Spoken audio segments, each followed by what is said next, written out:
The man who promised to unite the country didn't stick around today. Prime Minister Christopher Luxon left Waitangi after the dawn service, dodging Newshub's question about whether parts of his speech on the Pai were a case of copy and paste. Political reporter Amelia Wade has more. In the darkness, they gathered in their thousands to greet dawn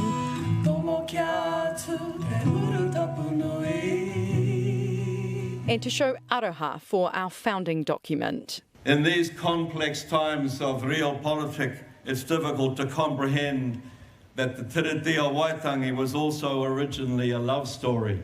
James Shaw even quoting The Notebook. A love story between two people, but it could easily be said between two peoples. I love you. I am who I am because of you. The love didn't quite extend to everyone. Morena tātou, let us pray. For the man accused of creating division with his pursuit to redefine the treaty's principles, there were grumbles. A founding document signed here at Waitangi that gives each and every one of us that same right to flourish in the ways that we choose. But for the man charged with leading, there was quiet as he read his prayer. That I think speaks to unity very well. If the whole body were an eye, where would the sense of hearing be? If the whole body were an ear, where would the sense of smell be? But in fact, God has placed the parts in the body, every one of them, just as he wanted them to be. The PM wrapping his Waitangi Day events early with a team photo.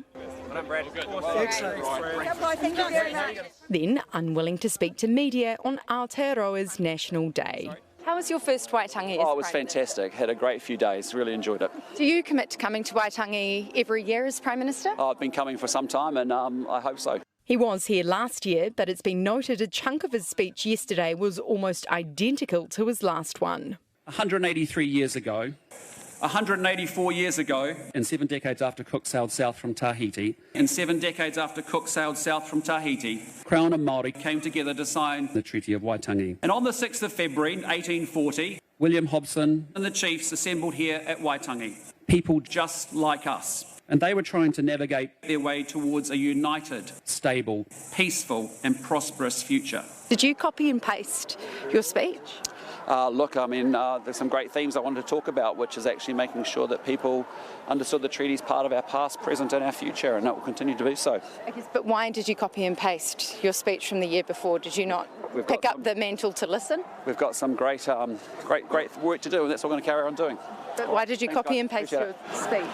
I think Christopher Luxon still thinks he's the leader of the opposition in campaign mode. Actually, he is the Prime Minister now. Now is his moment to start leading the whole of the country, not just the people who he's trying to get to vote for the National Party. But today, Luxon didn't even want to speak to his voters, gapping Waitangi in a Crown car to avoid talking to everyone. Amelia joins us now. Kia ora, Amelia. So Christopher Luxon didn't even want to talk about the major news of the King's diagnosis.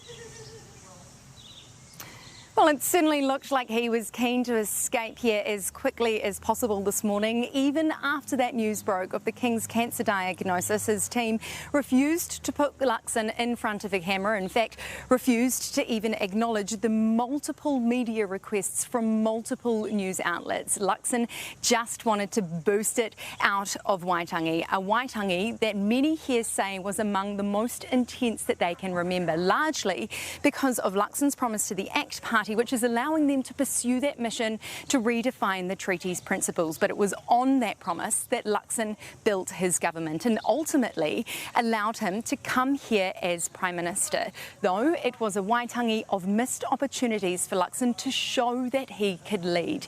Yesterday, his kōrero didn't acknowledge the palpable anger and anxiety. And today, instead of fronting media, then sharing some kai in a chat and show people that he was listening, he hightailed it out of here. He hightailed it out of here, leaving the thousands of Kiwis here in Waitangi to talk amongst themselves. Amelia, tēnā koe.